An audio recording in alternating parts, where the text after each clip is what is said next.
Hello everyone, I welcome you all to exam B. SSC MTS के लिए आपकी series चली हुई है जहां पे मैं आपको इंडियन ज्योग्राफी पढ़ा रहा हूं।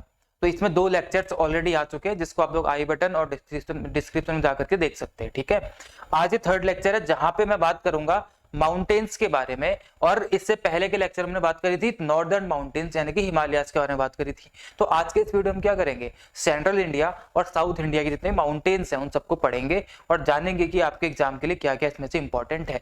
ध्यान रखना, ये आपका एमटीएस का एग्जाम है, इसमें बहुत डीप कुछ नहीं पूछने वाला है, फिर भी मैं आपको वो चीजें बताऊंगा जो आपके एमटीएस से ऊपर के लेवल में भी अगर आप सीएचएसएल सीजीएल देते हैं तो वहां पे भी आपके काम आने वाली है। ठीक है, एमटीएस में तो काम आएगी ही आएगी। तो इसीलिए ध्यान से वीडियो को देखना, अच्छे से समझने का ट्राई करना, कॉपी पेन लेके बैठ जाओ, शायद इससे इंटरेस्टिंग तरीके से आपको कोई ना बताए। ठीक है, मैप के माध्यम से बताऊंगा, पूरा रटाने का कोई सीन नहीं है, तो आराम से देखेंगे। तो शुरू करते हैं आज के वीडियो को। ठीक है, चलो देखो, जब हम लोग माउंटेन की बात कर रहे हैं, सभी को बताइए टोपोग्राफी है, ज्योग्राफी है, तो हमारा लैंड मास भारत का ये है जो आपको दिख रहा है सामने। इसमें plateau, reverse, valleys, mountain, hills सब चीजें पाई जाती है। तो उसमें से हम बात किससे कर रहे हैं, आज माउंटेन की बात कर रहे हैं। तो जब हम लोग माउंटेन की बात करेंगे ना, तो इसमें हम लोग को बीच बीच में रिवर्स का भी जिक्र करना पड़ेगा, कहीं पे पास का, कहीं पे प्लेट्यू का जिक्र करना ही करना पड़ेगा। तो आप उस समय पे टॉपिक से भटकने का ट्राई मत करना कि आप ये सोचो कि यहाँ पे ये पास क्यों नहीं बताया, ये रिवर क्यों नहीं बताई, क्योंकि वो टॉपिक अलग रहेगा। ठीक है, मेन फोकस यहाँ पे माउंटेन बताने का है, माउंटेन की रेंज और उसकी पीक्स और वहां पे कुछ जो हिल्स है उनको बताने का यहाँ पे फोकस रहेगा। तो बीच बीच में तो रिवर्स आएंगी, पासेज आएंगे या फिर प्लेट्यू आएंगे, उस पर मेन फोकस नहीं हो, बस सप्लीमेंट्री समझ सकते हो, उनको बताना जरूरी पड़ जाता है इन चीजों के लिए, इसलिए मैं आपको बताऊंगा। ठीक है, वो मेन फोकस नहीं रहेगा। तो चलिए शुरू करते हैं। जैसे कि मैं आपको बता रहा हूँ, नॉर्दर्न माउंटेन्स हम लोग पढ़ चुके हैं पहले। आज हम लोग क्या पढ़ने वाले हैं, हमारा नॉर्दर्न के अलावा जितना भी हिस्सा बच गया नीचे, वो सारा का सारा, सारे माउंटेन्स, बेहद कम है, बहुत ज्यादा नहीं है। ठीक है, जितने भी हैं उनको पढ़ाने का ट्राई करूंगा और आप समझना यहाँ पे। अब देखो, यहाँ पे स्टार्ट करते हैं लेक्चर को अच्छे से। हमने क्या कर लिया, हिमालयाज यानी कि नॉर्दर्न माउंटेन तो कर चुके हैं हम लोग। अब बचा क्या, नीचे का। अगर हम लोग नॉर्दर्न इंडिया को हटा दें, इसको अगर हम लोग पढ़ चुके हैं, अगर ज्योग्राफी के हिसाब से देखो तो भारत के लैंड मास में अब क्या बचा, अब क्या बचा, ये वाला हिस्सा बचा। और इसको हम लोग क्या बोलते हैं, मैंने आपको बताया था पिछले वीडियो में, इसको क्या बोलते हैं, पेनिनसुलर इंडिया यानी कि प्रायद्वीपीय भारत। जो आपको दिख रहा है ये क्या है, ये आपका प्रायद्वीपीय भारत है यानी कि पेनिनसुलर इंडिया है। अब जो आपको पेनिनसुलर इंडिया दिखाई दे रहा है, इसके भी कुछ हिस्से होते हैं। आपका पेनिनसुलर इंडिया यहाँ भी है, ठीक है, ये वाला भी कहलाएगा। तो ये जो पेनिनसुलर इंडिया है, इसी के माउंटेन्स पढ़ने हैं, तो इसको क्यों ना हम हिस्सों में कर ले, टुकड़ों में बांट लेते हैं ताकि आपके लिए इजी पड़ जाए। ठीक है, अब जो पेनिनसुलर इंडिया, जो प्रायद्वीपीय भारत है, इसके हो गए कितने, 3 हिस्से हो गए, मतलब इसके 3 हिस्से हैं। अब वो हिस्से कौन कौन से हैं, मैंने आपको पिछली वीडियो में बताया था। सबसे पहले ये वाला हिस्सा, जिसको क्या बोलते हैं हम लोग, सेंट्रल हाईलैंड्स। ठीक है, ये क्या है आपका सेंट्रल हाईलैंड्स। उसके बाद जो नीचे वाला हिस्सा बचा, ये क्या रहेगा आपका, दक्कन प्लेट्यू यानी कि दक्कन का पठार, दक्कन प्लेट्यू, समझ रहे हैं इसको। ये रहेगा आपका हाईलैंड्स यानी कि सेंट्रल हाईलैंड्स, ये आपका दक्कन प्लेट्यू। और ये क्या रहेंगे आपके नॉर्थ ईस्टर्न प्लेट्यू बोल सकते हैं यहाँ पे आप, तो जो कि बेसिकली यहाँ पे मेघालय के प्लेट्यू हैं और कार्बी आंगलोंग प्लेट्यू, आपको आगे बताऊंगा। तो ये इसी का एक एक्सटेंशन है यहाँ पे। तो जो ब्रेक आया बीच में, इस गैप को क्या बोलते हैं, मालदा गैप बोलते हैं, आगे आपको बताऊंगा, पहले बता चुका हूँ। ठीक है, तो ये क्या रहेंगे, नॉर्थ ईस्टर्न प्लेन्स हो जाएंगे यहाँ पे, जो कि बेसिकली इसी का एक्सटेंशन है, इसी का विस्तार है यहाँ पे। तो क्या क्या बताया मैंने आपको, ये रहा आपका सेंट्रल हाईलैंड्स, ये रहा आपका दक्कन प्लेट्यू, और ऊपर क्या रहेगी आपका नॉर्दर्न माउंटेन्स, और यहाँ नॉर्थ ईस्टर्न माउंटेन्स और प्लेन्स से आपका पूरा भारत बढ़ चुका है।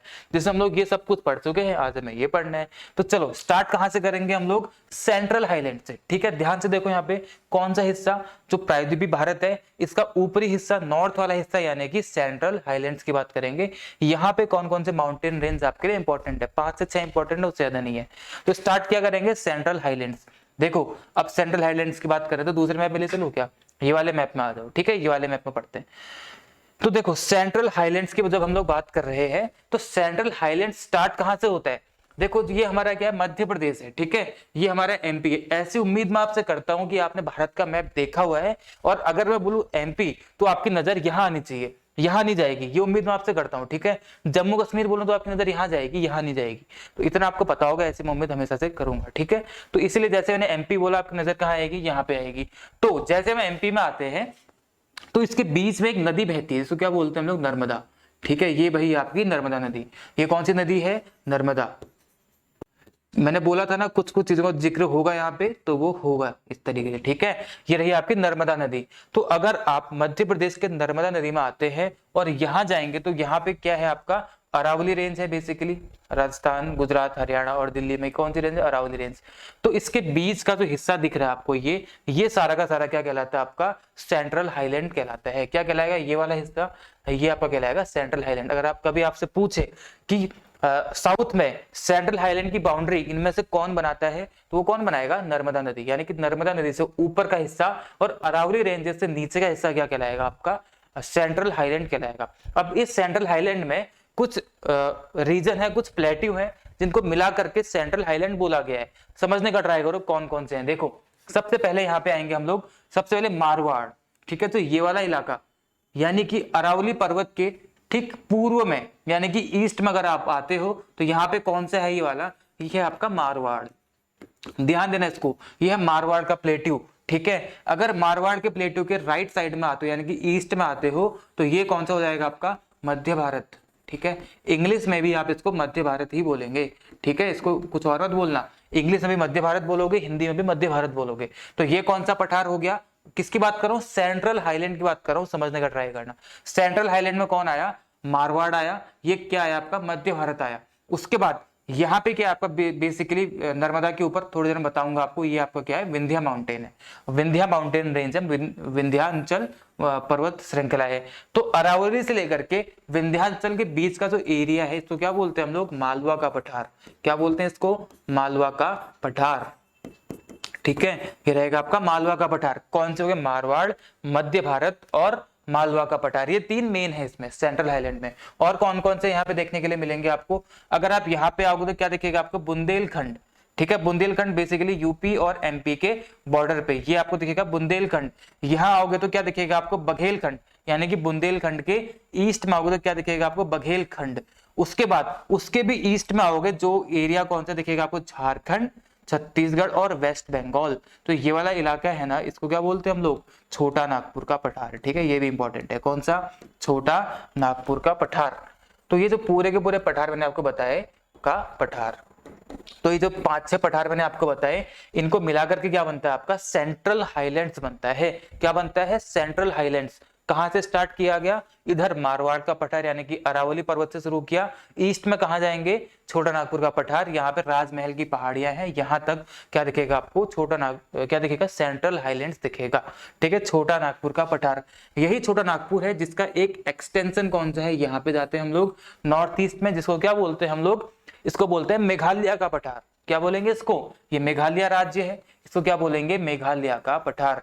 आई होप आपको समझ में आ रहा होगा, हिंदी में ही बोल रहा हूं, मेघालय का पठार।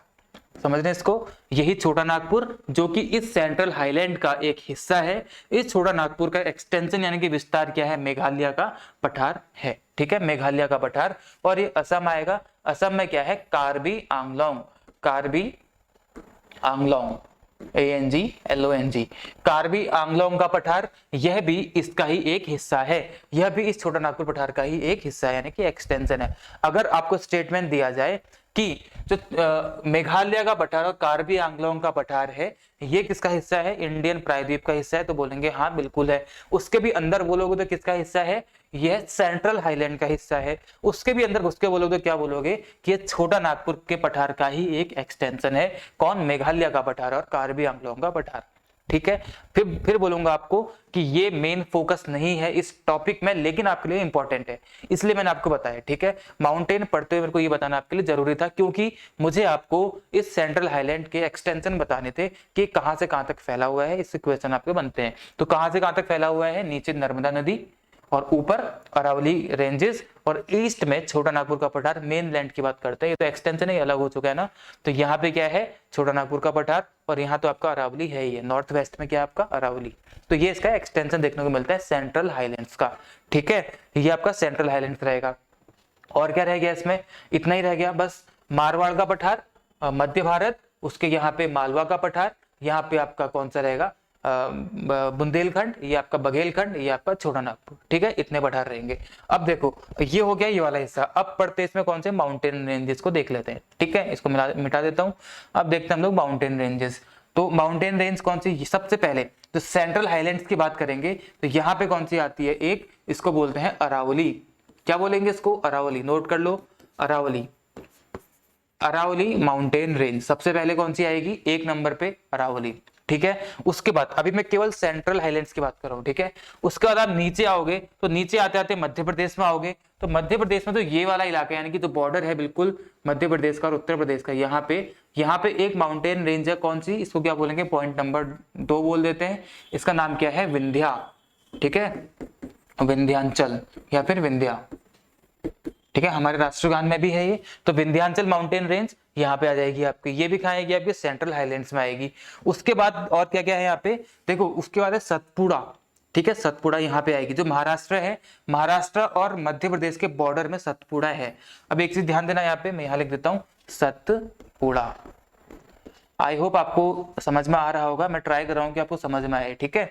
सतपुड़ा, अगर आप इस शब्द को तोड़ोगे तो सत का मतलब क्या होता है, 7 यानी कि 7, और पुड़ा मतलब क्या होता है, माउंटेन, ठीक है, क्या होता है, 7 माउंटेन्स, ठीक है, 7 माउंटेन्स। इसका मतलब क्या है, सतपुड़ा क्या है, 7 माउंटेन्स है, यानी कि 7 माउंटेन्स को मिला देते हैं तो एक रेंज बनती है, तो क्या बोलते हैं लोग, सतपुड़ा माउंटेन रेंज बोलते हैं। तो उन 7 में से केवल 3 आपके लिए इंपॉर्टेंट है, ध्यान देना, बाकी इंपॉर्टेंट नहीं है, केवल 3 आपके लिए इंपॉर्टेंट है, वो मैं आपको यहाँ पे दिखा रहा हूँ। सबसे पहली, इसको हम लोग सतपुड़ा ही बोलेंगे, एक हिस्सा इसका सतपुड़ा हो गया। तो दूसरा यहाँ पर है, इसको क्या बोलेंगे, महादेव, इसको बोलेंगे महादेव। तीसरा जो इस तरीके से एमपी में, इसको क्या बोलेंगे हम लोग, इसको बोलेंगे मैकाल, ठीक है। मैं नंबर क्या दे दूं इसको, 3 4 5, ये नंबर दे दिए इसको यहाँ पे। तो ये कौन सी रहेगी आपकी, सतपुड़ा। हालांकि ये पूरा सतपुड़ा ही है जो आपको तीनों दिख रहे हैं यहाँ पे, ये भी सतपुड़ा, ये भी सतपुड़ा, ये भी सतपुड़ा, लेकिन नाम अलग अलग है। तो इसको क्या बोलेंगे हम लोग, महादेव, नोट कर लो इस चीज को, महादेव। और इसको क्या बोलेंगे हम लोग, इसको बोलेंगे मैकाल, ठीक है, मैकाल। समझ रहे हैं इस चीज को, ये आपका सतपुड़ा, ये आपका महादेव, ये आपका मैकाल। सतपुड़ा मतलब 7 माउंटेन्स। ध्यान देंगे यहाँ पे वापस अरावली रेंजेज आएंगी, उसके नीचे क्या आएंगी, विंध्या रेंजेज आएंगी, उसके नीचे सतपुड़ा, महादेव और मैकाल आएगा, ठीक है।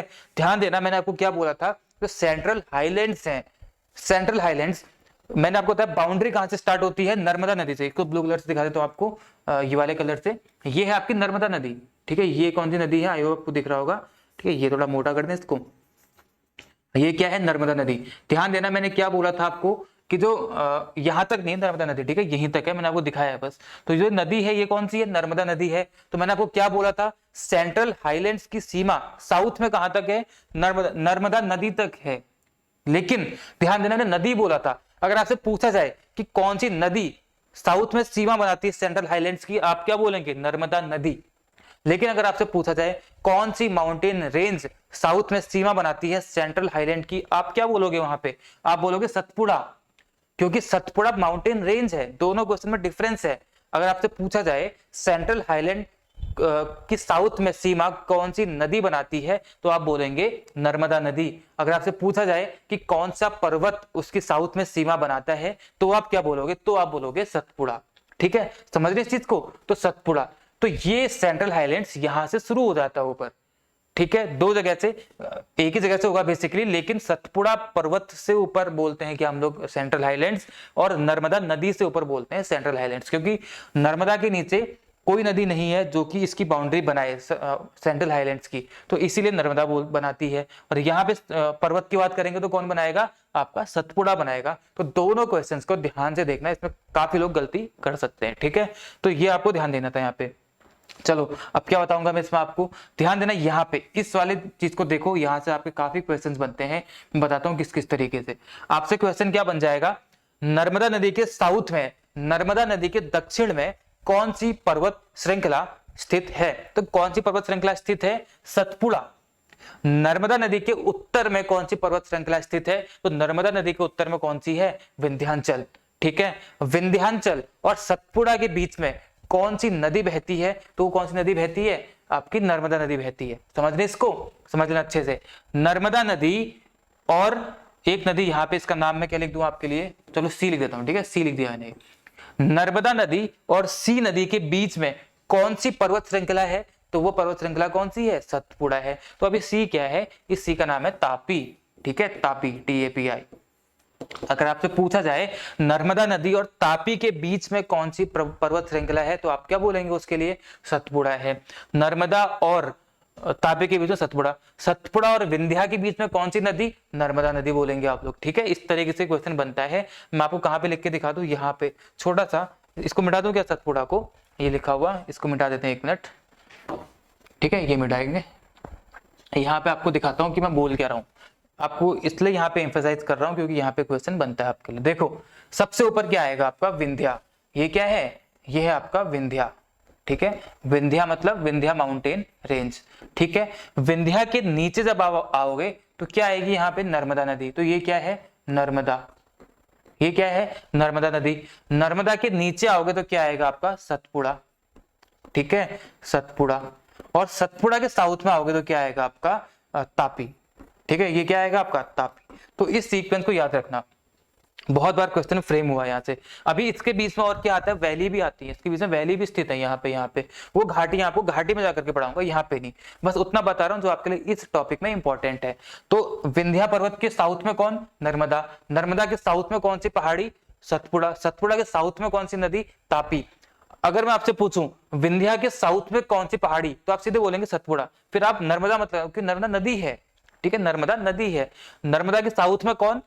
तापी नदी, लेकिन सतपुड़ा पहाड़ी। तो ध्यान रखना, पहाड़ी मतलब माउंटेन के बाद पर्वत। ठीक है, तो ध्यान रखना इस सीक्वेंस को, हमेशा इस तरीके से सीक्वेंस को याद रखना। यहाँ से बहुत क्वेश्चंस बनते हैं। इसके बीच वैलीज भी हैं, वैली से भी क्वेश्चन बनते हैं, आगे आपको बताऊंगा आने वाले लेक्चर्स में। ठीक है, तो चलो इसको ध्यान रखना था आपको। तो मैंने सेंट्रल हाईलैंड्स का आपको बता दिया सारा का सारा। सबसे पहले अरावली आएगी, अरावली के बाद क्या आएगा यहाँ पे आपका? विंध्याचल। फिर बीच में क्या आएगी? नर्मदा। नर्मदा के साउथ में क्या आएगा आपका? सतपुड़ा। सतपुड़ा के साउथ में क्या आएगा आपका? तापी। तापी सेंट्रल हाईलैंड्स में नहीं बहती है। ठीक है, तापी जो नदी है ये सेंट्रल हाईलैंड्स में नहीं है, ध्यान रखना, ये दक्कन के पठार में आ जाती है। बस आपको दिखा रखा है ना इसके साउथ में क्या आता है। तो सेंट्रल हाईलैंड्स कहां तक होगा आपका? सतपुड़ा तक। उसके नीचे जो तापी नदी है ये आपका दक्कन के पठार में आ जाती है। ठीक है, ध्यान रखेंगे इस चीज को। तो आई होप आपको ये समझ में आया होगा। क्या इसको मिटाऊं या फिर दूसरे मैप में ले चलूं आपको? मैं सोच रहा हूँ कि दूसरे मैप में ले चलता हूँ। ठीक है, पीछे वाले में, इसमें आ जाओ, ये थोड़ा क्लियर है, क्योंकि उसको दोबारा से बोलूंगा अभी तो फिर लिखना पड़ेगा। तो ये हो गया, सेंट्रल हाईलैंड्स के हमने पढ़ लिए, इतने ही इंपॉर्टेंट है, ज्यादा इंपॉर्टेंट वहां पे नहीं है। अब क्या करना है आपको? अब आपको आना है कहां पे? दक्कन के पठार में। और दक्कन का पठार स्टार्ट कहां से होगा? जहां पे सेंट्रल हाईलैंड्स खत्म हुआ था, साउथ में। मतलब यहाँ पे खत्म हुआ था बेसिकली, ये थी नर्मदा नदी, और यहाँ पे भी खत्म हुआ था क्योंकि ये था सतपुड़ा। तो इसके नीचे का जितना भी दिख रहा है आपको, ये क्या कहलाएगा आपका? सॉरी, ये क्या कहलाएगा आपका? ये होगा आपका दक्कन का पठार। ठीक है, इसको क्या बोलेंगे हम लोग? दक्कन का पठार। इस तरीके से ये रहेगा आपका दक्कन का पठार। ठीक है, इसका शेप आपसे पूछ लेंगे तो शेप कैसा है इसका? ट्रायंगुलर, यानी कि त्रिभुजाकार। इसका शेप कैसा है? ट्रायंगुलर। समझ रहे हैं इस चीज को? इसका शेप है ट्रायंगुलर, या फिर इन्वर्टेड ट्रायंगुलर भी बोल सकते हैं, यानी कि उल्टा त्रिभुज बोल सकते हैं आप लोग। इन्वर्टेड ट्रायंगुलर या फिर ट्रायंगुलर बोल दो, एक ही बात है। तो ये आपका दक्कन का पठार। दक्कन के पठार का शेप कैसा? ट्रायंगुलर। दक्कन के पठार की सीमा उत्तर में कौन सी नदी बनाती है? तो नदी कौन सी रहेगी? नर्मदा नदी। कौन सी नदी रहेगी? नर्मदा। लेकिन दक्कन के पठार की सीमा उत्तर में कौन सा पर्वत बनाता है? तो पर्वत कौन सा रहेगा? सतपुड़ा। ठीक है, पर्वत कौन सा रहेगा? सतपुड़ा। दोनों क्वेश्चन ध्यान देंगे। दक्कन के पठार की सीमा उत्तर में कौन सी नदी बनाती है? तो नर्मदा नदी बनाती है। कौन सा पर्वत बनाता है? तो आप बोलेंगे सतपुड़ा बनाता है। ठीक है, अब उत्तर में पूछा तो साउथ में पूछेगा। तो साउथ में दक्कन के पठार की सीमा कौन बनाता है? तो यहाँ पे क्या है? कार्डामम। ठीक है, यहाँ पे क्या है? कार्डामम की पहाड़ी, कार्डामम, इलायची। ठीक है, कार्डामम की पहाड़ी। तो दक्कन के पठार की सीमा साउथ में कौन सी पहाड़ी या कौन बनाता है? तो उसका आंसर क्या हो जाएगा आपका? कार्डामम हो जाएगा। अगर आपसे पूछे कि इसका ईस्ट में सीमा, वेस्ट में सीमा कौन बनाता है? तो ये क्या रहेगा आपका? वेस्टर्न घाट। ठीक है, वेस्टर्न यानी कि पश्चिमी घाट, इसको क्या बोलते हैं हम लोग? पश्चिमी घाट। अगर आपसे पूछे कि दक्कन के पठार की पूर्व में सीमा कौन बनाता है? पूर्व में कौन बनाता है? ईस्टर्न घाट यानी कि पूर्वी घाट, तो क्या बोलेंगे? पूर्वी घाट। समझ रहे हैं इस चीज को? ईस्ट में कौन? पूर्वी घाट। वेस्ट में कौन? पश्चिमी घाट। उत्तर में कौन सी नदी? तो नर्मदा नदी। उत्तर में कौन सी पहाड़ी या कौन सा पर्वत? तो सतपुड़ा पर्वत। साउथ में कौन? तो वहां पे आएगा आपका कार्डामम। ठीक है, तो इस दक्कन के पठार की सीमा आपको पता चल गई। इस दक्कन के पठार में कौन कौन से पर्वत हैं आपको देखने हैं। पर्वत इस दक्कन के पठार में केवल 2 हैं जो आपको पढ़ने हैं, वहीं से क्वेश्चन बनेगा। पहला पर्वत कौन सा, वेस्टर्न घाट, ठीक है, इस दक्कन के पठार का तो पहला पर्वत है वो कौन सा है, वेस्टर्न घाट, जो कि यहीं से शुरू हो जाता है और कहां तक जाएगा, यहां तक जाएगा, वेस्टर्न घाट हो गया। इस दक्कन के पठार का दूसरा इंपॉर्टेंट पर्वत श्रृंखला कौन सी, ये रहेगी ईस्टर्न घाट यानी कि पूर्वी घाट, ठीक है, ये है पूर्वी घाट। तो 2 पर्वत श्रृंखला इंपॉर्टेंट दक्कन के पठार में, एक आपका वेस्टर्न घाट, एक आपका ईस्टर्न घाट, ये 2 पर्वत श्रृंखला आपके लिए दक्कन के पठार में इंपॉर्टेंट हो जाती है, इससे ज्यादा नहीं है। दक्कन के पठार में ये रहेगा आपके लिए। और सेंट्रल हाईलैंड्स यानी कि जिसको हम लोग क्या बोलते हैं, इसको हम लोग बोलते हैं सेंट्रल हाईलैंड्स, ठीक है। तो इसका कौन इंपॉर्टेंट रहेगा, यहाँ पे बना देता है एक मिनट इस तरीके से। तो यहाँ पे कौन कौन सी, ये रहेगी आपकी अरावली, कलर चेंज कर देते हैं एक मिनट, ये आपका अरावली, ठीक है, ये आपका अरावली। उसके बाद यहाँ पे आएंगे तो विंध्या, ये कौन सी रहेगी आपकी, विंध्या। उसके बाद ये नर्मदा, उसके बाद ये सतपुड़ा हो जाएगी। सतपुड़ा में कौन कौन सी, महादेव और मैकाल, यहाँ पे, ठीक है, महादेव मैकाल। तो पूरा का पूरा ये क्या दिख रहा है आपको, अभी जो दिख रहा है ये पूरा का पूरा क्या है, इंडियन पेनिनसुला है, यानी कि पेनिनसुलर इंडिया, भारतीय प्रायद्वीप है। तो प्रायद्वीप कैसे बना, सेंट्रल हाईलैंड और दक्कन के पठार को मिला के, दोनों की मैंने अलग अलग सीमा आपको बता दी। अगर आपसे अब एक साथ मिला के सीमा पूछी जाए कि इंडियन पेनिनसुला की सीमा एक्सटेंशन साउथ और नॉर्थ पॉइंट क्या क्या है, तो अब आप क्या बोलोगे, पूरे के पूरे पेनिनसुलर इंडिया का जो सदर्न पॉइंट यानी कि सदर्न बाउंड्री है, जो दक्षिणोत्तम बाउंड्री है इसकी, वो कौन है, कार्डामम हिल्स। कार्डामम इसकी किसकी, पेनिनसुलर इंडिया यानी कि प्रायद्वीपीय भारत का साउथ की बाउंड्री कौन, कार्डामम हिल्स। और नॉर्थ में कौन, या नॉर्थ वेस्ट में कौन, नॉर्थ और वेस्ट में कौन, अरावली हिल्स, समझ रहे कौन, अरावली हिल्स। ईस्ट में कौन, ईस्टर्न घाट, यानी कि यहाँ पे राजमहल की पहाड़ियां हैं, ठीक है, छोटा नागपुर पठार में क्या है, राजमहल की पहाड़ियां, तो राजमहल की पहाड़ियां ईस्ट में आ जाएंगी। और वेस्ट में कौन, वेस्ट में आपका वेस्टर्न घाट, या फिर यहाँ आप बोल सकते हैं क्या, गिर की पहाड़ियां, ठीक है, ये आप कुछ भी बोल सकते हैं इसमें से। तो ये पूरा का पूरा एक्सटेंशन किसका हो जाएगा, आपका इंडियन पेनिनसुला का हो जाएगा। और आधा आधा करके मैंने आपको बता ही दिया था, क्योंकि नर्मदा नदी है जो दोनों हिस्सों में बांटती है। नर्मदा के नॉर्थ में सेंट्रल हाईलैंड्स, नर्मदा के साउथ में कौन, दक्कन का पठार। आई होप आपको समझ में आया होगा, ठीक है। ये आपके सेंट्रल और साउथ इंडिया के पर्वत थे, माउंटेन रेंज थे, जो आपके लिए इंपॉर्टेंट है, ज्यादा इंपॉर्टेंट माउंटेन रेंज आपके नहीं है। अब बताता हूं एक एक करके। यहाँ पे सबसे पहले अरावली रेंज, अरावली में आते हैं। अरावली जो स्टार्ट होती है, कहां से स्टार्ट होती है, गुजरात से स्टार्ट होगी, गुजरात से स्टार्ट होगी, उसके बाद राजस्थान, उसके बाद हरियाणा, देन कहां पे, दिल्ली। तो जो अरावली रेंजेस है ये कहां से कहां तक फैली हुई है, ये फैली हुई है आपकी गुजरात, राजस्थान, देन हरियाणा, उसके बाद दिल्ली, उसके बाद दिल्ली। जब ये दिल्ली में पहुंचती है तो अरावली का वह हिस्सा जो दिल्ली में है उसको क्या बोलते हैं हम लोग, उसको बोलते हैं दिल्ली रिज। क्या बोलते हैं इसको, दिल्ली रिज, ठीक है, इसको क्या बोलते हैं, दिल्ली रिज। और दिल्ली रिज में क्या है, रायसीना की पहाड़ी, ठीक है, दिल्ली रिज में ही क्या है, रायसीना की पहाड़ी। अगर आपसे पूछा जाए कि दिल्ली रिज किस पर्वत का एक्सटेंशन है, तो किस पर्वत का विस्तार या एक्सटेंशन है, वो एक्सटेंशन है आपके अरावली रेंजेस का। और दिल्ली रिज में ही क्या है, रायसीना है। और रायसीना की पहाड़ी में क्या है, राष्ट्रपति भवन है, ठीक है, प्रेसिडेंट जहां पे रहते हैं, राष्ट्रपति भवन इस रायसीना की पहाड़ी में ही है। समझ रहे इस चीज को, आई होप आपको समझ में आया होगा, अरावली पर्वत, ठीक है, ये रहा अरावली। अब इसके आगे नीचे आते हैं तो ये क्या रहेगा आपका, विंध्याचल। इसमें कुछ इंपॉर्टेंट बताने को नहीं है, बस इतना देख लो कि मध्य प्रदेश में है और कुछ हिस्सा आपका यूपी में, यूपी के बॉर्डर में इसका देखने के लिए मिल जाता है। यानी कि एमपी और यूपी में आप लोग बोल सकते हैं क्या, विंध्या माउंटेन। मैक्सिमम कहाँ पे, एमपी यानी कि मध्य प्रदेश में आएगा।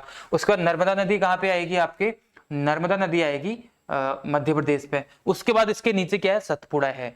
अब सतपुड़ा के लिए आपको कुछ बताना है, यहाँ पे ध्यान देना, इस पे मैंने मिटा दिया।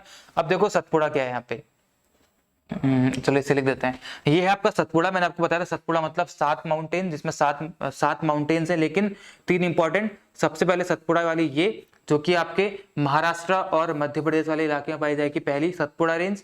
उसके बाद महादेव, उसका भी इस तरीके से क्या रहेगी आपकी, मैकाल, कि ये क्या रहेगी, मैकाल, ठीक है। देखो अब यहाँ पे आपको कुछ बताना था, लेकिन मैं सोच रहा हूँ उसको थोड़ा आगे बताऊंगा, चलो छोड़ो, अभी आगे बताऊंगा, ठीक है।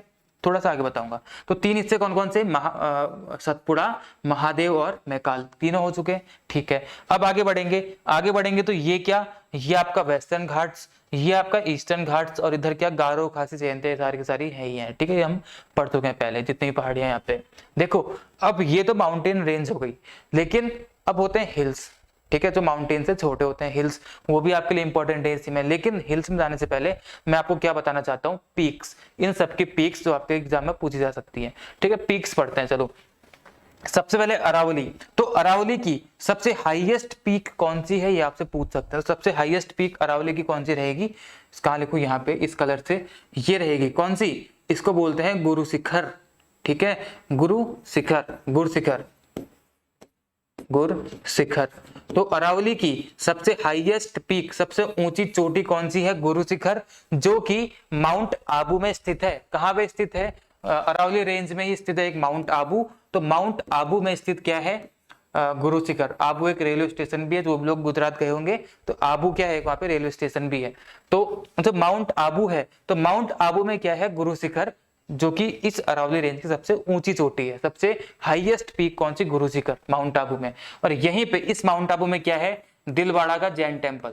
ठीक है, दिलवाड़ा जैन टेम्पल एग्जाम में पूछा जाता है। दिलवाड़ा जैन मंदिर कहाँ पे स्थित है, तो दिलवाड़ा जैन मंदिर स्थित है माउंट आबू में, गुरु शिखर में, यानी कि गुजरात राजस्थान के बॉर्डर में है बिल्कुल, यानी कि गुजरात लगा सकते हैं आप लोग। ठीक है, समझ रहे हैं। तो अरावली रेंज की सबसे ऊंची चोटी कौन सी, गुरु शिखर, जो कि माउंट आबू में है, जहां पे दिलवाड़ा जैन टेम्पल देखने के लिए मिल जाता है। उसके बाद नीचे आएंगे तो यहाँ पे क्या, विंध्या। तो विंध्या में कुछ इंपॉर्टेंट नहीं है, बस इतना याद रखो कि इसकी लोकेशन क्या है। उसके बाद नीचे आएंगे तो नर्मदा नदी, नर्मदा के नीचे आएंगे तो क्या है आपका, सतपुड़ा। ये इंपॉर्टेंट है थोड़ा सा। अब देखो सतपुड़ा का, ये कलर से लिख देते हैं। सतपुड़ा में ये रहेगी आपकी सतपुड़ा, ये आपकी महादेव, और ये आपकी मैकाल।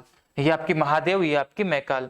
अगर आपसे पूछे पूरे के पूरे सतपुड़ा माउंटेन रेंज की सबसे ऊंची चोटी कौन सी है, पूरे के पूरे सतपुड़ा माउंटेन रेंज की सबसे ऊंची चोटी या सबसे हाईएस्ट पीक कौन सी है, तो आप क्या बोलोगे, धूपगढ़। ठीक है, यहां लिख दूं यहाँ पे, चलो क्या बोलेंगे इसको, धूपगढ़, यहां लिखा हुआ है। ठीक है, सतपुड़ा की समझना इस चीज को, धूपगढ़। अब ये धूपगढ़ स्थित कहाँ पे है, यह धूपगढ़ स्थित है इस महादेव हिल में। ये जो महादेव वाला हिस्सा है ना सतपुड़ा का, तो इसमें स्थित है कौन सी, धूपगढ़ की चोटी। ध्यान रखेंगे इस चीज को, क्या बन गया, महादेव की सबसे ऊंची चोटी कौन सी, धूपगढ़। साथ ही साथ धूपगढ़ पूरे के पूरे सतपुड़ा रेंज की सबसे ऊंची चोटी, जो कि महादेव वाले हिस्से में स्थित है। ठीक है, तो महादेव की सबसे ऊंची चोटी कौन सी, धूपगढ़। साथ ही साथ पूरे के पूरे सतपुड़ा रेंज की सबसे ऊंची चोटी कौन सी, धूपगढ़। इसकी हाइट नहीं पूछेंगे आपसे, ठीक है, पढ़ लेना गूगल में डाल के, या मैंने पीडीएफ में लिखा हुआ पढ़ लेना, लेकिन आपसे पूछेंगे नहीं कभी हाइट, केवल ये पूछेंगे सबसे ऊंची चोटी कौन सी है और कहाँ पे है। तो कहाँ पे है यह, ये रहेगी आपकी महादेव में। सतपुड़ा की सबसे ऊंची चोटी धूपगढ़, जो कि महादेव में है। अब आगे बढ़ते हैं, इसके ठीक अगले हिस्से में क्या आएगा आपका, मैकाल। ये क्या है, मैकाल। तो जो ये मैकाल हिस्सा है, जो मैकाल माउंटेन है, जो कि सतपुड़ा का ही एक हिस्सा है, इस मैकाल की भी एक ऊंची चोटी है। ठीक है, इस मैकाल की सबसे ऊंची चोटी कौन सी है, उसका नाम है अमरकंटक। इंपॉर्टेंट है इसलिए बता रहा हूं आपको, अमरकंटक। इस मैकाल माउंटेन रेंज की सबसे ऊंची चोटी है अमरकंटक। ठीक है, सबसे ऊंची चोटी कौन सी, अमरकंटक। तो अगर आपसे पूछें कि सतपुड़ा की सबसे ऊंची चोटी कौन सी, सतपुड़ा की सबसे ऊंची चोटी धूपगढ़, जो कि महादेव में स्थित है, और महादेव की भी सबसे ऊंची चोटी कौन सी, धूपगढ़ हो जाएगी। लेकिन अगर आपसे पूछे मैकाल, जो कि सतपुड़ा का ही एक हिस्सा है, तो केवल उस मैकाल की सबसे ऊंची चोटी कौन सी है, तब आप क्या बोलोगे, तब बोलोगे अमरकंटक। तो सबसे ऊंची चोटी कौन सी हो जाएगी, अमरकंटक। अब यहाँ से 2-3 क्वेश्चन और बन सकते हैं, ध्यान देना इस चीज को। क्या क्वेश्चन बनेगा, अमरकंटक इस मैकाल हिल में आ गया। ठीक है, इस मैकाल में क्या आ गया आपका, अमरकंटक। अब मैं इसको आपको अलग से दिखा देता हूँ एक बार यहाँ पे। ठीक है, कहाँ पे दिखाऊं, पेज भी नहीं है एक्स्ट्रा बचा हुआ, चलो यहीं पे दिखा दूं साइड में। चलो ठीक है, यहाँ मान लो ये सतपुड़ा, ये आपका महादेव, ये आपका मैकाल है। ठीक है, ये आपका मैकाल, मैंने इसको सर्कल कर दिया इस तरीके से। ठीक है, मैकाल, इसमें एक पॉइंट जो इसका सबसे ऊंचा है वो कौन सा है, अमरकंटक, जो कि यहाँ पे है। तो ये जो मैंने अब डार्क कर दिया इस तरीके से, ये क्या है जी, ये है अमरकंटक। ठीक है, ये क्या है, अमरकंटक। क्वेश्चन क्या बनेगा, देखो जो ये अमरकंटक है ना, इस अमरकंटक की चोटी से कलर अलग कर देते हैं एक मिनट, कि जो अमरकंटक है इसकी, इस अमरकंटक से निकलती कौन सी नदी? नर्मदा नदी। ये कौन सी निकली जी? नर्मदा। ठीक है, यहां से निकली कौन सी? नर्मदा। साथ ही साथ ध्यान देंगे इस अमरकंटक से एक नदी जो ऊपर की तरफ चले गई उसका नाम क्या रहा जी? सोन, SON, सोन नदी। क्या नाम रहा इसका? सोन नदी। तो अमरकंटक से जो वेस्ट की साइड को नदी चली गई उसका नाम है नर्मदा, उससे जो नॉर्थ की साइड में नदी चली गई उसका नाम क्या रहा? सोन। ध्यान देंगे इसको, अमरकंटक से निकली दो नदियां, एक नर्मदा और एक सोन, और इस मैकाल से एक और नदी निकलती है जो कि नीचे की तरफ आती है, इसका नाम क्या है जी? महानदी। इसका नाम क्या है? महानदी।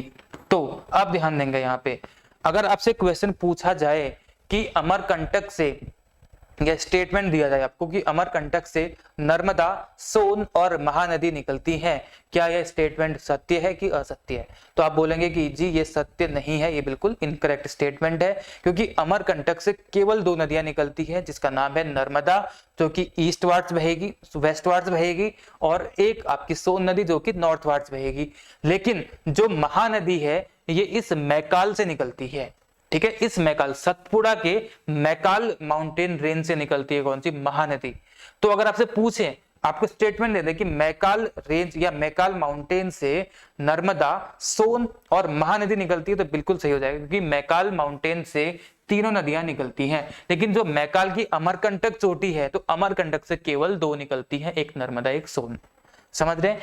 मैकाल से तीन, नीचे जाएगी महानदी, इधर आएगी नर्मदा, ऊपर जाएगी सोन। अमरकंटक से दो, यहां आएगी नर्मदा, ऊपर जाएगी सोन। आई होप आपको ये डाउट क्लियर रहा होगा।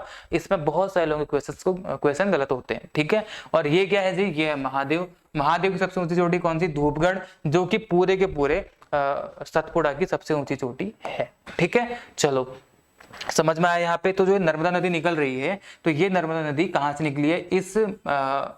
इससे निकली है। क्या नाम है इसका? मैकाल, यानी कि अमरकंटक। यहां से ऊपर जाती है कौन सी? सोन नदी, और इस मैकाल से नीचे कौन सी आती है? फिर महानदी आ जाती है। ठीक है, इस तरीके से। चलो अब आगे बढ़ते हैं। अब यहां तक कर चुके, यहाँ पे क्या आपका वेस्टर्न घाट्स। जब आप वेस्टर्न घाट्स की बात करोगे, यानी कि पश्चिमी घाट की बात करते हो, तो यहां से आते हैं कौन से? पश्चिमी घाट्स। यहां से आते हैं पूर्वी घाट्स। ये दोनों आकर के आपस में मिल जाते हैं, और जहां पे ये मिलते हैं वहां पे क्या बनते हैं? नीलगिरी। यहाँ पे क्या बनेंगे? नीलगिरी। कहां पे लिखूं? रेड कलर से लिख देता हूं इसको। ठीक है, यहां लिख देते हैं। ये क्या बना जी? नीलगिरी। नीलगिरी। यहाँ पे थोड़ा सा आपको घिसपिस दिख रही होगी, लेकिन ऐसा होगा कि जब आप इसको पढ़ेंगे तो। ठीक है, मैं इसको अलग अलग भी नहीं कर सकता, फिर आप डाउट में आ जाओगे अलग अलग करने में। तो आपको ऐसे पढ़ना पड़ेगा, जैसे जैसे मैं बोल रहा हूँ वैसे वैसे ध्यान दो। जैसे यहाँ से वेस्टर्न घाट आएगा, यहाँ से ईस्टर्न घाट आएगा, दोनों मिलेंगे जी केरला में। केरला में नहीं, कर्नाटका और तमिलनाडु के बॉर्डर में, केरला के ऊपर। तो यहाँ पे क्या बनेगा जी? नीलगिरी। क्या बन जाएगा यहाँ पे? नीलगिरी। आई होप आपको ये समझ में आया होगा। तो जो वेस्टर्न घाट्स है, इसको, ये कहां से स्टार्ट हो रहे हैं? वैसे बेसिकली महाराष्ट्र यानी गुजरात से भी स्टार्ट हो जाते हैं। तो जो महाराष्ट्र वाला इलाका है, तो महाराष्ट्र में इन वेस्टर्न घाट को क्या बोला जाता है? तो यहां बोला जाता है सह्याद्री। ठीक है, सह्याद्री। सह्याद्री बोला गया महाराष्ट्र में। उसके बाद जब नीचे आते हैं कर्नाटका में, तो कर्नाटका और तमिलनाडु में इसको क्या बोला जाता है? नीलगिरी बोला जाता है। तो कर्नाटका और तमिलनाडु का बॉर्डर मिलता है यहाँ पे, तो कर्नाटका और तमिलनाडु में इन वेस्टर्न घाट्स को क्या बोला जाता है? नीलगिरी, जो कि एक पहाड़ी भी है इस माउंटेन रेंज की। क्या है उसका नाम? नीलगिरी। चलो उसके बाद नीचे आ जाओ। जब आप नीचे आते हो तो ये वेस्टर्न घाट्स ही है बेसिकली यहाँ पे भी। तो जब नीचे आएंगे तो केरला आ जाएंगे। केरला में इस वेस्टर्न घाट को क्या बोला जाता है? जो कि बेसिकली वहां पे इनका नाम है, हिल्स का नाम भी है, उसको हम लोग क्या बोलते हैं? अन्नामलाई।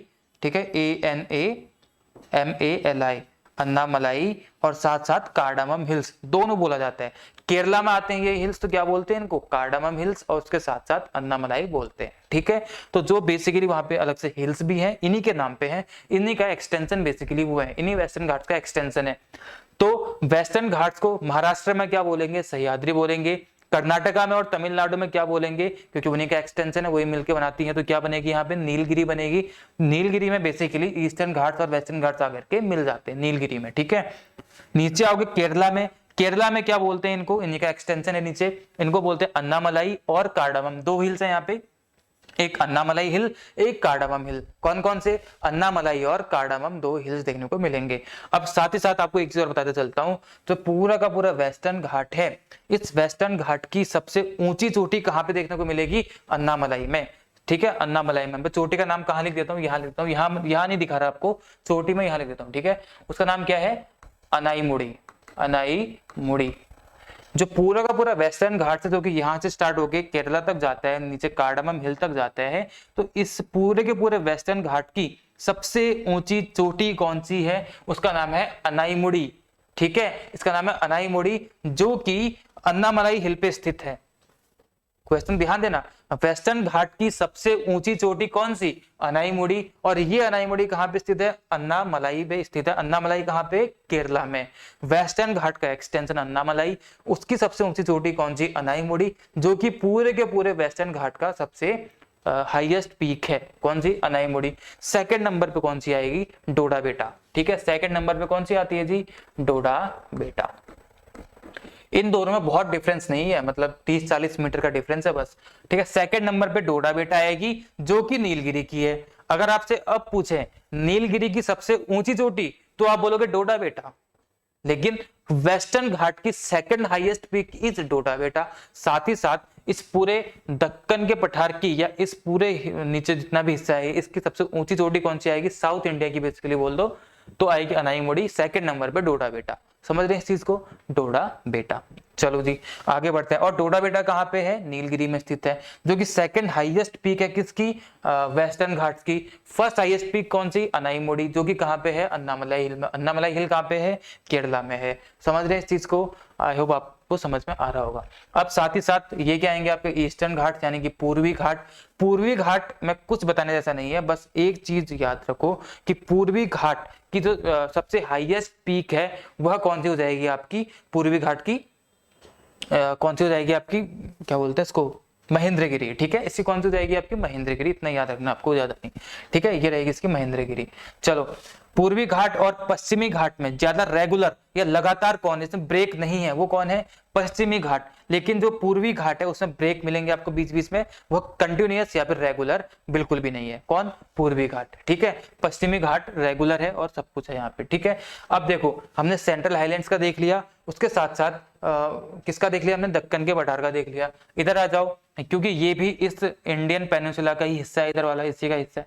तो मेघालय में आओगे तो यहाँ पे गारो, खासी, जयंतिया पहाड़ियां हैं, जो कि हिमालय का एक्सटेंशन है बेसिकली। ठीक है, ये पहाड़ियां हैं, हिमालय का एक्सटेंशन है, लेकिन इस पेनिनसुलर इंडिया के हिस्से में आती है गारो, खासी और जयंतिया। इसलिए मैंने आपको पिछले लेक्चर में नहीं बताया था। एक्सटेंशन किसका है? हिमालय का है, लेकिन आती कहाँ पे है? इंडियन पेनिनसुला के हिस्से में आती है गारो, खासी, जयंतिया।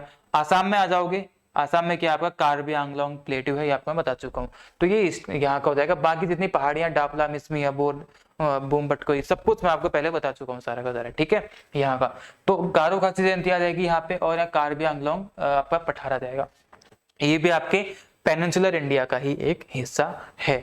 आई होप आपको ये सब समझ में आया होगा, इसमें डाउट ना हो ऐसा मैंने ट्राई किया है, क्योंकि इस टॉपिक में लोगों को डाउट हो जाता है कि किसके साउथ में कौन सा है, कौन सी चीज कहाँ आ रही है, कहाँ नहीं आ रही है। आई होप आपको ये डाउट नहीं रहेगा। ठीक है, अब इसमें क्या है, इन सब की पीक आपको याद रखने की जरूरत नहीं है, बस एक बार आप देख सकते हैं, मैंने लिखी हुई है पीडीएफ में सारी की सारी। पीक आपको किसकी याद रखनी है? जो विश्व की सबसे ऊंची चोटी है और जो इंडिया में स्थित है उनकी, बस। ठीक है, इंडिया के फर्स्ट, सेकंड, थर्ड की आपको बताऊंगा आगे कौन कौन सी है। ठीक है, ये आपको समझ में आया होगा। ठीक है, ये सब कुछ है। अब छोटे मोटे ना हिल्स भी है यहाँ पे, कुछ पहाड़ियां हैं जो आपके लिए इंपॉर्टेंट है, लेकिन मैप में तो क्या देखो, यहाँ पे जावादी हिल्स है आपकी। ठीक है, इस तरीके से। और देखो यहाँ पे जैसे यहाँ पठार थे, सेंट्रल हाईलैंड्स में पठार यहाँ पे भी है। महाराष्ट्र में जो पठार है, दक्कन का पठार जो है, दक्कन का पठार जो कि महाराष्ट्र में, उसको क्या बोलते हैं? महाराष्ट्र का पठार। तेलंगाना वाले को तेलंगाना का पठार, कर्नाटका वाले को कर्नाटका का पठार बोलते हैं। बस इतनी सी बात है, महाराष्ट्र, तेलंगाना और कर्नाटका का। ठीक है, बाकी आपको ये समझ में आ गया होगा। अब जो छोटी मोटी कुछ हिल्स हैं वो मैं आपको दिखा देता हूँ, कौन कौन सी हिल्स है, मतलब बता देता हूँ। मैप में आप खुद ही लगा लेना कौन सी स्टेट में कौन सी है, मैं आपको सारा बता चुका हूँ। ठीक है, महेंद्रगिरी ईस्टर्न पीक है। ये देखो कुछ अदर हिल्स, तमिलनाडु में जाओगे नीचे तो सेवरो हिल्स इंपॉर्टेंट है, लिख लेना। कैमूर हिल्स कहाँ पे है? मध्य प्रदेश में आ जाती है। गहरजात हिल्स कहाँ पे है? उड़ीसा में आ जाती है। ठीक है, गहरजात हिल्स। बालाघाट, हरिश्चंद्र, सातमाला और अजंता रेंज, ये कहाँ आ जाती है हिल्स? ये सारी की सारी महाराष्ट्र में आ जाती है। यही आपके लिए इंपॉर्टेंट है। ठीक है, माउंटेन पीक्स की बात करते हैं, मिटा देता हूँ पीछे वाला। ठीक है, ये मिटा देते हैं, 1 मिनट। अब लास्ट में देखते हैं माउंटेन पीक्स को जो इंडिया की सबसे हाईएस्ट है, ठीक है। चलो माउंटेन पीक्स, अगर पूरे दुनिया की सबसे हाईएस्ट पीक की बात करोगे तो रहेगा माउंट एवरेस्ट, जो कि कहाँ पे है, नेपाल में स्थित है माउंट एवरेस्ट, 8,848.83 मीटर। ये किसकी हाइट है वर्तमान में, इस माउंट एवरेस्ट की हाइट है। अगर आप पूरे वर्ल्ड की बात करोगे तो पहले नंबर पे क्या आएगा, माउंट एवरेस्ट। सेकंड नंबर पे क्या आएगा, सेकंड पे आएगा K2, जिसको क्या बोलते हैं, गॉडविन ऑस्टिन बोला जाता है, गॉडविन ऑस्टिन इसको बोलते हैं। थर्ड नंबर पे क्या आएगा, सिक्किम वाला कंचनजंगा, क्या आएगा, कंचनजंगा। फोर्थ नंबर पे क्या आएगा, नंदा देवी। फोर्थ पे क्या आएगा जी, नंदा देवी।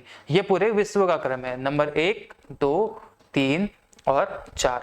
इसकी हाइट क्या है, 8,611, और इसकी क्या है आपकी 8,548, और इसकी 83 समथिंग है नंदा देवी की, ठीक है। तो इस तरीके से है। तो पूरे विश्व की सबसे ऊंची चोटी माउंट एवरेस्ट, लेकिन इंडिया की सबसे ऊंची चोटी कौन सी, इंडिया की सबसे ऊंची चोटी कौन सी, K2। K2 कहां पे स्थित है, काराकोरम रेंज, जो कि ट्रांस हिमालयाज में आती है। काराकोरम रेंज में कई सारी चोटी इस तरीके से, एक का नाम K1, K2, K3, K4 ऐसे हैं। जो K2 है तो वो पूरे इंडिया की सबसे ऊंची चोटी है, जिसका नाम है Godwin Austen. K2 Karakoram range में आती है, लेकिन ये विवादित है क्योंकि ये POK में आती है, पाकिस्तान ऑक्यूपाइड कश्मीर में आती है। लेकिन हम भारतीय, हम बोलेंगे कि K2 हमारी आती है, ठीक है, हमारे देश में। तो भारत की सबसे ऊंची चोटी K2, लेकिन भारत में सबसे ऊंची चोटी कौन सी, जो विवादित नहीं है, भारत में सबसे ऊंची चोटी कौन सी आ जाएगी आपकी, उसके बाद कंचनजंगा आ जाएगी, ठीक है। समझ रहे हैं इस चीज को, अगर भारत की बोलोगे तो K2, भारत में बोलोगे तो कंचनजंगा आ जाएगी, सबसे हाईएस्ट पीक। क्रम क्या रहेगा आपका इंडिया के लिए, K2, उसके बाद कंचनजंगा, उसके बाद नंदा देवी, बस इतना याद रखना है, इससे ज्यादा नहीं याद रखना है। विश्व के लिए क्या रहेगा, माउंट एवरेस्ट, K2, कंचनजंगा और नंदा देवी, ये पूरे विश्व की सबसे ऊंची चोटी है। इनकी ही आपको हाइट याद रखनी है, बाकी किसी की हाइट आपको याद नहीं रखनी है। समझ रहे हैं इस चीज को। चलो ये मैंने सारा यहाँ पे लिखा हुआ है इस तरीके से। 7,816 मीटर है उत्तराखंड इंडिया में इसके, ठीक है। गुरु शिखर में आपको बता चुका था, अरावली रेंज इसकी सबसे हाईएस्ट पीक है। ये सारा का सारा यहाँ पे हो जाएगा, ठीक है।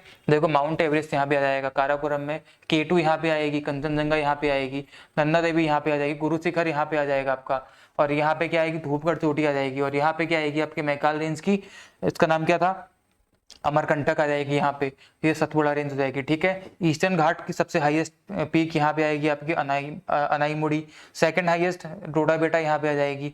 उसके बाद ये क्या है आपकी महेंद्रगिरी, ठीक है। ये सारी की सारी चोटी हैं, ये आपके लिए इंपॉर्टेंट है, और क्या है इसमें, इतना ही तो रहता है, ठीक है। चलो आगे बढ़ते हैं, कुछ क्वेश्चन, इसके आंसर आप लोग कमेंट सेक्शन में देना, उसके बाद लेक्चर को खत्म करते हैं। पहला क्वेश्चन, पीर पंजाल रेंज कौन से state, in which mountain range, कौन से माउंटेन रेंज में है, आपको बताना है। इसके ऊपर कौन कौन सी हैं, काराकोरम, लद्दाख, जांस्कर, फिर नीचे आती है पीर पंजाल, आपको बताना है कौन सी माउंटेन रेंज है। ओल्डेस्ट माउंटेन रेंज इंडिया में कौन सी है, ये आपको बताना है। Highest peak of Indian peninsula, Indian peninsula की हाईएस्ट पीक कौन सी, अभी बताया था आपको। First women to climb Mount Everest, चलो मैं इसका आंसर बताता हूँ आपको।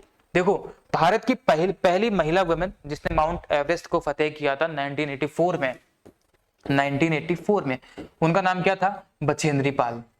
1984 में भारत की पहली महिला वुमेन जिसने माउंट एवरेस्ट को फतेह किया था, उनका नाम था बछेंद्री पाल। लेकिन अगर आपसे क्वेश्चन बने कि भारत की या फिर वो पहली महिला कौन है जिसने माउंट एवरेस्ट को 2 बार चढ़ा था, 2 बार क्लाइम किया था, तो उनका नाम क्या हो जाएगा आपका, संतोष यादव, ठीक है। Then you will not say Bachendri Pal, then you will say Santosh Yadav.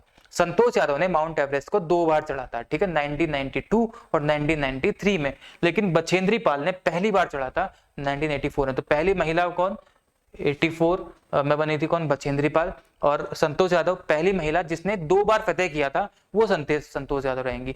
अगर आपसे पूछे पूरे विश्व की, ठीक है, ये इसमें कुछ इंडिया का मेंशन नहीं है तो पूरे विश्व का बताना है, तो पूरे विश्व की कौन रहेंगी, जुमको ताबेई। यहाँ लिख देता हूँ, जुमको, जापान की है ये, जुमको ताबेई, ठीक है, ताबेई। ये हैं जिन्होंने सबसे पहले माउंट एवरेस्ट को फतेह किया था, जुमको ताबेई, ठीक है। और संतोष यादव पहली महिला जिन्होंने 2 बार किया था, और बछेंद्री पाल जिन्होंने सबसे पहले किया था।